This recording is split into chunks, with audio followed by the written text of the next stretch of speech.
I would be very happy to take some questions. I have a couple of questions actually. One is you met with Prabhakaran, and I was wondering if you could talk about that.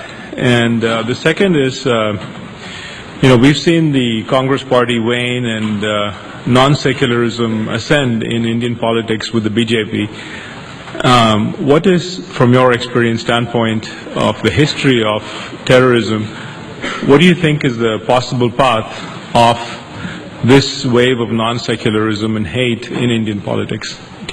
Going to Prabhakaran, way back in the 80s, Prabhakaran is the leader of the Tamil Tigers, one of the most committed and fierce guerrilla organizations in the world. This is a group that is so committed to their cause, they all wear their cyanide capsules, which they swallow if they're captured. So nobody, they take their secrets to their grave. Nobody is captured alive, not a single captured alive. They will die rather than be captured alive, including their leader. And way back in the 80s, we had this debate about one man's terrorist is another man's freedom fighter. And Prabhakaran is a classic example of this. If you talk to the Tamils, they would say that he is their national hero because he is the one who stood up against the military oppression of the Sinhalese and was able to create a situation whereby the government realized that they cannot militarily win this war and therefore are now having talks. So the Tamils see him as a great hero. The Sinhalese, of course, see him as a monster, terrorist, a gruesome and, a real arch villain.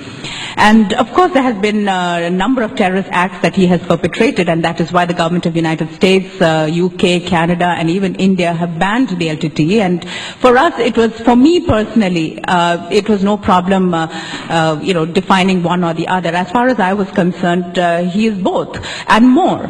It's very easy I do see him as a guerrilla leader because he did, there is a cause that he is espousing. It is not mindless violence, it is targeted violence. But the minute the violence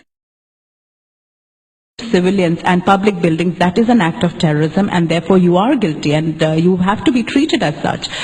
But in terms of his persona, I would say he is possibly one of the most remarkable men that I've met in my life. I have never met another person with such clarity of vision, such motivation, such commitment to his cause, and tremendous foresight. He could foresee, years ahead what is going to happen down the line. So I remember at a time when India was helping him and other Tamil militant organizations, they were helping, with arms, refuge, giving them, financial support, and he was, literally, surviving because of them. Logistic support was from India. And yet, in 1985, when I met him, he told me that one day I will have to fight the Indians. And I was shocked. I said, but, you're taking all the support from India, and you're even living, at that time, they were all, taking refuge, and he himself was living in South India.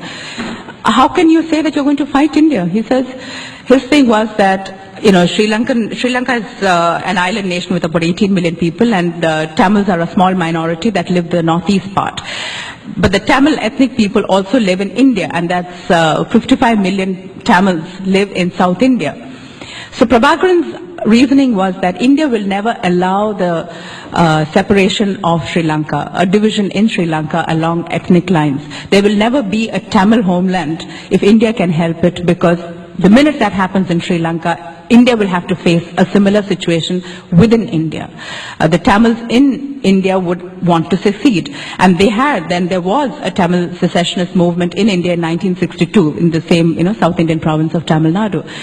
And at that time when he said it, I said, oh, but you can't fight India. I mean, these are, guerrillas, and, when you see them, they're so simple, they're so ordinarily dressed. I mean, they're, some of them have combat fatigues, but most of them are just in a shirt and a sarong and bathroom slippers and, so guerrilla-like. How can you fight this, India, the world's third largest army, and so on and so forth? And he says, no, I mean, if I'm committed, I will, if there comes a situation, I will fight. I'm not interested in winning or losing, but if I have to fight, I will fight.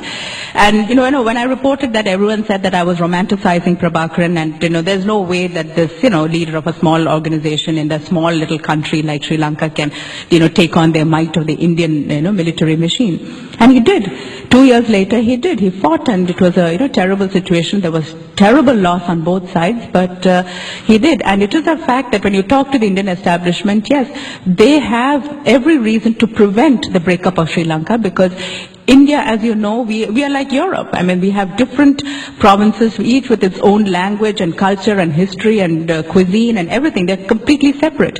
And if one province, if Tamil in Sri Lanka got their independent homeland, that would encourage the Tamils in Sri Lanka, in Tamil Nadu, to do the same in India, and you have different provinces. As it is, we've had problems in Punjab and Kashmir that wanted to secede, and then we've also had situations in the northeast. So this is something that India would always prevent, and he was very, very clear about that.